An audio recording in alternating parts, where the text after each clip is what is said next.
I cannot believe President Trump did not give Joey Exotic a pardon. That has devastated me.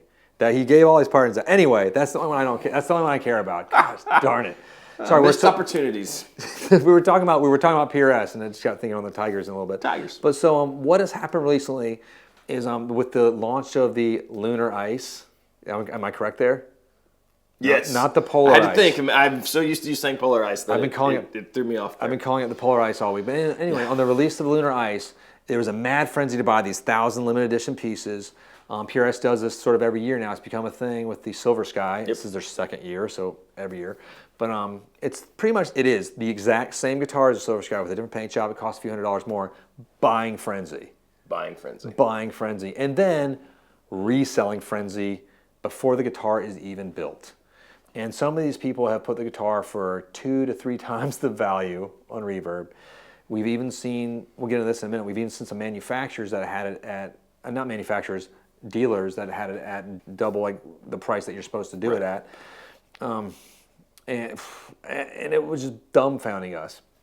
And so we noticed today that all those listings are gone. They're all gone. Like, right? Bam, poof, bam, like poof. Vanished. And I was like, man, let's get on the phone. We made a few phone calls and talked to some of our friends in the world out there. And PRS, like, thumbs up. I think they put the hammer on it, and Reverb sort of worked together and saw that this was not a cool thing that was happening. Like, it's one thing if you have the guitar and you're selling it and you can sell whatever you want for it, but you were taking orders on a guitar that you have just ordered from someone you might not see for 7 to 8 to a year, 7 to 8 months to a year, and now you're trying to make double the money on it. You're totally taking advantage of the want for, And like it was kind of neat to hear, like, hey, like Pierce was like, yeah, we're not into that, like, they're already making their profit on this guitar. Right.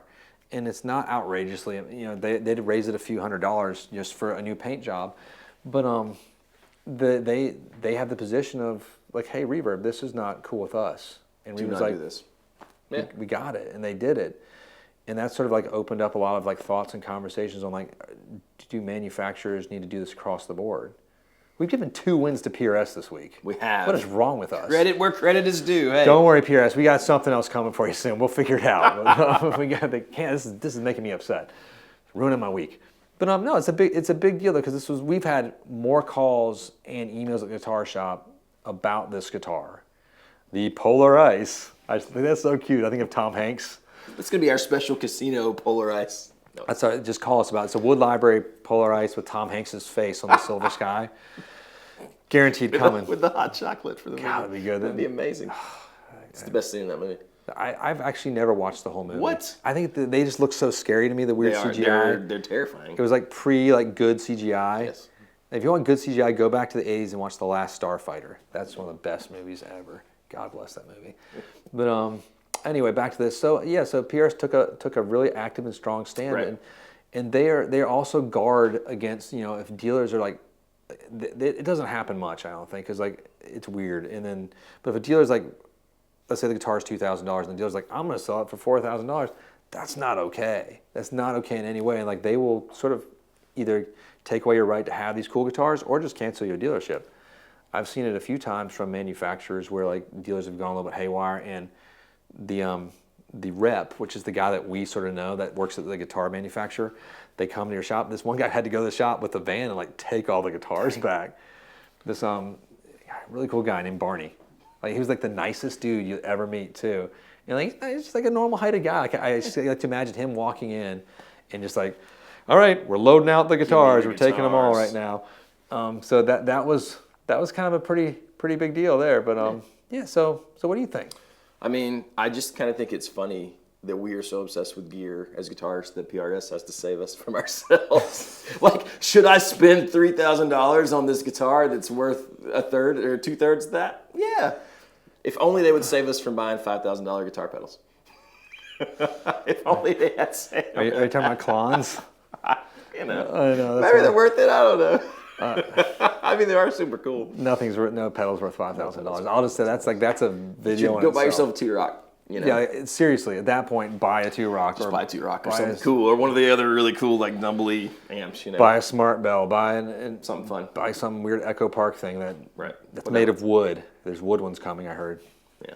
I'm excited about that. Anyway, no, it's funny that they sort of stepped up and did that. No, I mean, it is great, but I do think it's funny. It says something about guitar players generally, which we talked about this in recent videos, that, you know, we're a little crazy. We are mojo obsessed, and obviously we will pay 3 times what a guitar is worth because it has a cool paint job. We are idiots. A little bit we are. We're 100% idiots. I sort of appreciate that about us. Yeah, so it's our quirks that make us cool. Yeah, it is. Maybe or not. I don't know what's wrong with us. I don't know what's wrong. I think, but it's great. So I mean, like, so if you are someone out there that has the Lunar Ice on pre-order and you've actually gotten in line to get one, that's amazing. Let us know what your plans are with it. Yeah. And I'm not chagrined if you want to sell it for a profit. I totally support that. I 100% am okay with that. So because I think that too. Like if you have the guitar, you bought it, and then you want to resell it, and the market value goes up, not unlike a Klon. Cool. Sell it for what the market will bear, but it's kind of weird when dealers are doing it. But I am okay with like what Reverb and PRS and some of the other guys have done to police this a little bit on the initial launch, because it is a little bit. It's like ticket scalping. Yeah. You know, like that kid that wants to go see Van Halen in 1985 that can't. But someone's bought all the tickets and they're selling them for, you know. Yeah. They're now $100 and they should have been markups. $20 or $12. I think it would have been $12 to see Van Halen. Like probably really good seats back then. Amazing. Because I have tickets from like the 90s for like $8. Like for like the Connells. Does that count? It's totally the same thing. I have my Connells ticket stub. Just the same. I don't even know what Connell's song. I think my sister was into the Connells. I don't know what that is. I have no idea. But no, let us know what you're going to do with it and what do you think about it, and if you think that's a fair practice and you think it's okay for the manufacturers and for Reverb to sort of like squash that free capitalism right there. Or, I mean, you sort of know what we think, so fire it at us. Be interesting to read in the comments. So let us know, like Baxter said, hit like and subscribe, hit the bell so you don't miss videos in the future. Thanks again, as always, for hanging out with us.